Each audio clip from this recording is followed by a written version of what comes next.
A Johnson Johnson é a terceira maior farmacêutica em termos de capitalização de mercado, ficando apenas atrás de Eli Lilly e Novo Nordisk. Mas em termos de geração de receita, a empresa ela está muito à frente. Nesse gráfico que eu mostro aqui para vocês, a gente pode perceber que a receita de Eli Lilly, isso aqui tudo em termos de 2022, foi de 28 bilhões, de Novo Nordisk foi de 25 bilhões, enquanto da Johnson foi de 95 bilhões. Ou seja, a receita da Johnson é 3,4 vezes maior do que Eli Lilly e 3,1 vezes maior do que Novo Nordisk. Uma grande característica da Johnson é que ela é uma dividend king, ou seja, ela está há mais de 60 anos crescendo seus dividendos. Também é uma ação estável, sem grandes movimentações no preço, ideal para quem busca renda para a aposentadoria. Em resumo, é uma empresa bem redondinha, não fosse os riscos que ela enfrenta. E nesse vídeo de hoje eu quero falar justamente sobre esses riscos. Mas, para quem chegou agora, eu quero me apresentar. Meu nome é Sidene, eu sou economista e analista CNPI. Nosso foco aqui é o mercado americano. Se você busca ideias de portfólio, acesse o nosso site centraldoread.com.br e conheça a nossa carteira recomendada. Mas voltando a Johnson, né, ao nosso interesse aqui nesse vídeo. Ser uma dividend king é uma característica de estabilidade da empresa, já que faça chuva, faça sol, tenha guerras ou não, recessão ou não, a empresa está ali aumentando seus dividendos ano após ano. Mas o recente caso da 3M, que inclusive tem vídeo no canal, se você se interessa, se você tem ações e não conhece qual que é o risco que ela corre hoje, nos mostra, né, inclusive a 3M continua sendo uma dividend king, não cortou os seus dividendos, mas existe um risco muito grande que isso vá ser necessário no futuro muito próximo.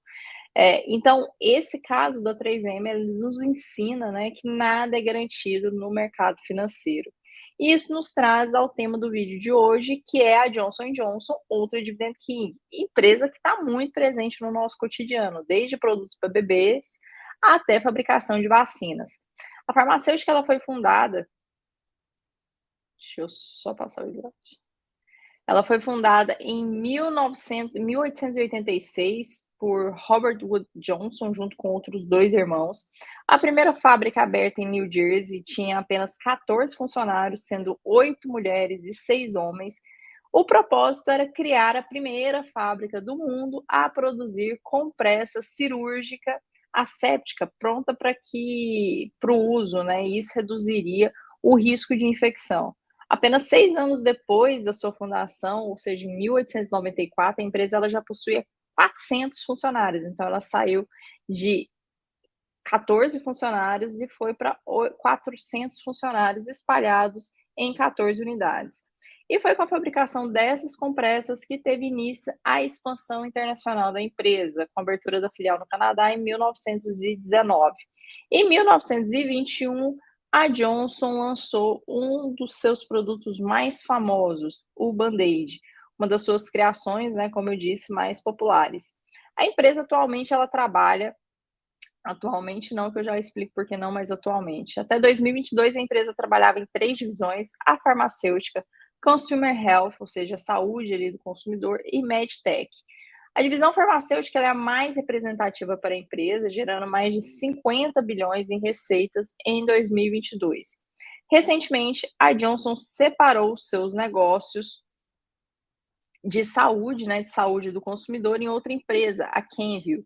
A nova empresa ela atua em 3 segmentos: autocuidado, saúde e beleza da pele, saúde essencial, e conta com marcas muito importantes como Tilenol, Band-Aid, Sudafed, Neutrogena, entre outras.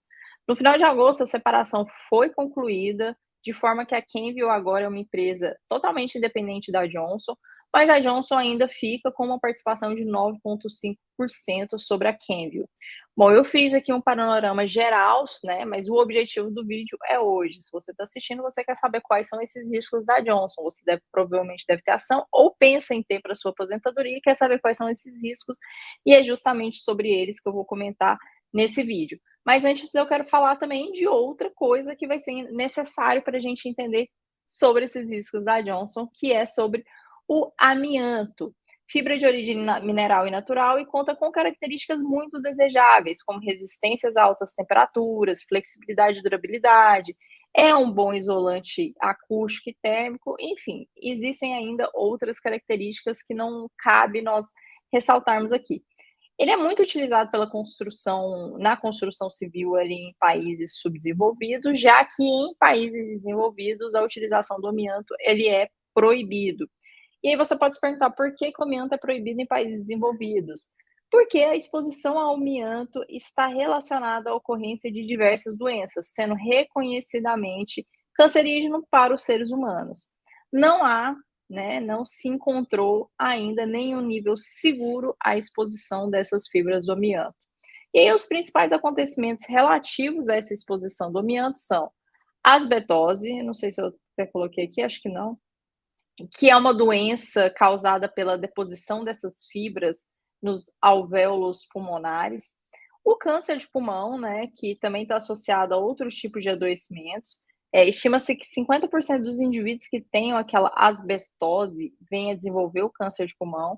E o mesotelioma, que é uma forma rara de tumor maligno e afeta a pleura, peritônio, pericárdio, podendo produzir metástase por via linfática em aproximadamente 25% dos casos, ou seja, é bem perigoso realmente a exposição ao amianto. Isso dito, nós chegamos a um produto que é conhecido por todos nós, né? Quem nunca usou ou usou nos seus filhos, enfim, quem nunca teve, quem nunca utilizou o talco da Johnson. O talco ele é largamente utilizado para prevenir principalmente assaduras e durante a sua produção ele pode ser contaminado pelo amianto, durante o processo ali de mineração, porque os veios naturais do amianto podem passar pelos depósitos de talco. Uma investigação da Reuters de 2018 afirmou que a Johnson Johnson sabia há décadas, mais precisamente desde 1970, que o amianto estava presente em seus produtos. A agência de notícia afirma que registros internos da empresa, depoimentos, julgamentos e outras evidências mostraram que desde, né, pelo menos 1971 até ali o início dos anos 2000, o talco bruto e os produtos derivados da Johnson deram positivos para pequenas quantidades de amianto em alguns testes. Lembre-se que não existe nenhuma quantidade segura de exposição ao amianto aos seres humanos.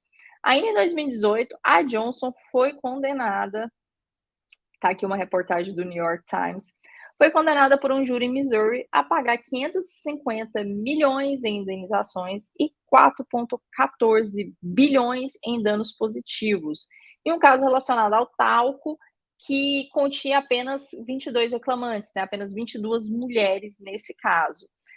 Já em 2020, a empresa já enfrentava,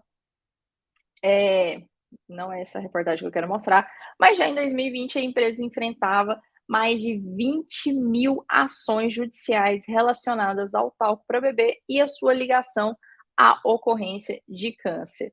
A partir de 2021, a Johnson adotou a seguinte estratégia.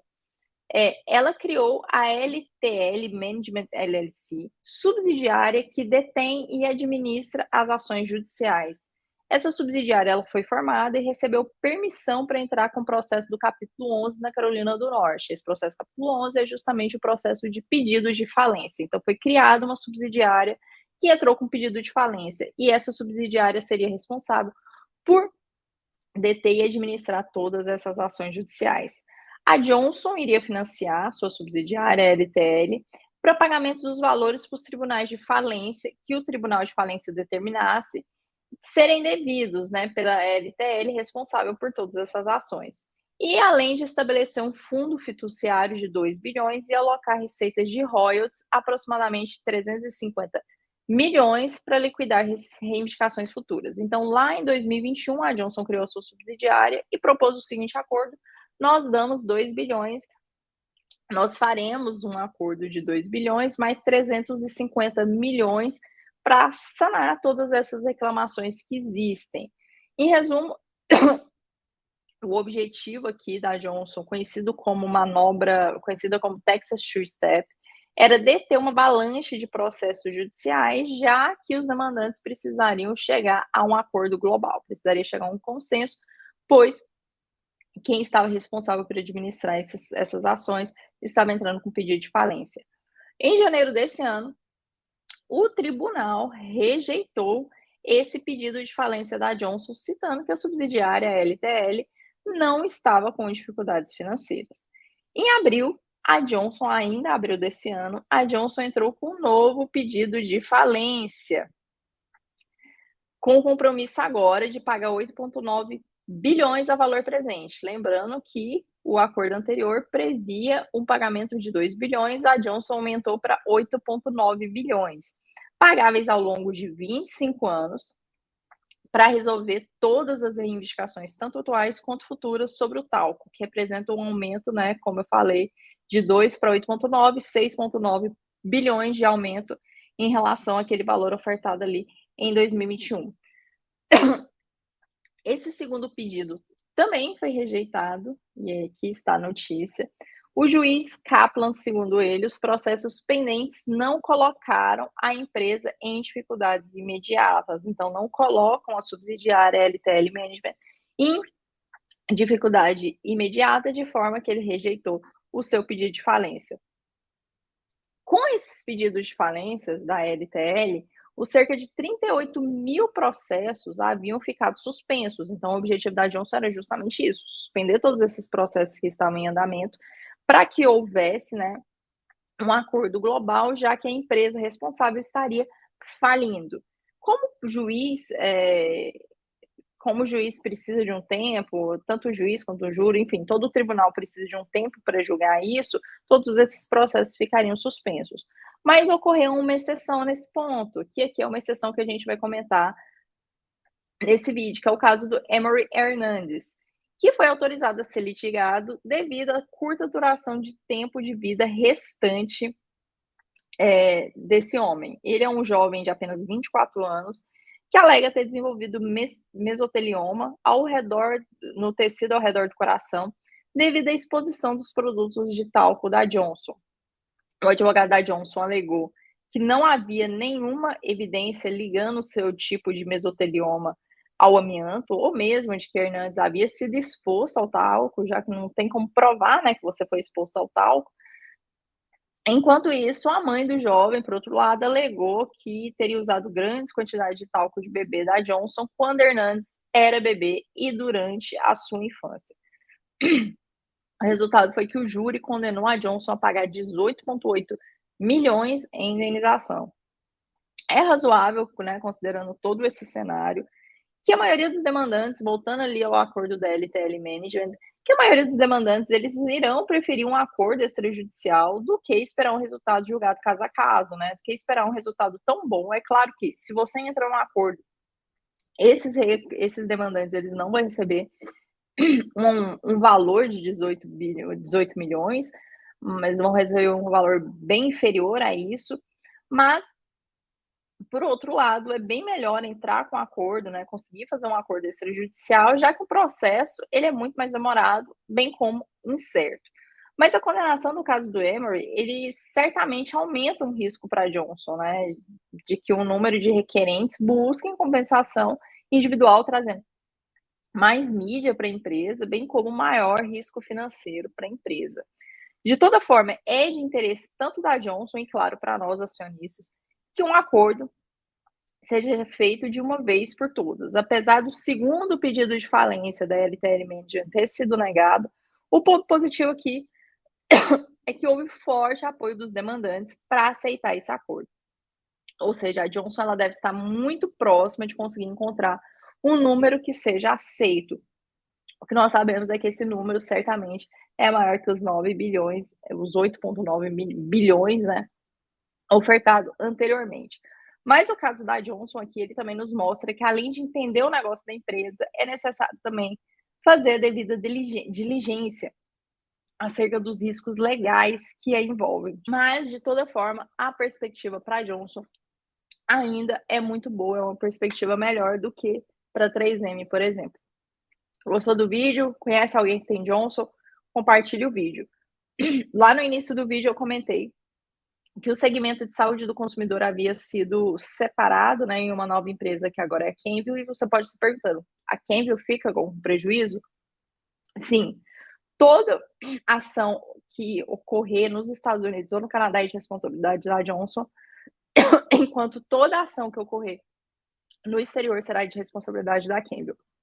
Mas o que eu posso dizer é que a maior parte dessas ações realmente vai estar centrada ali nos Estados Unidos e no Canadá e, portanto, é realmente de responsabilidade da Johnson, e a Campbell ela não vai sofrer tanto quanto a Johnson irá sofrer nesses próximos meses e anos.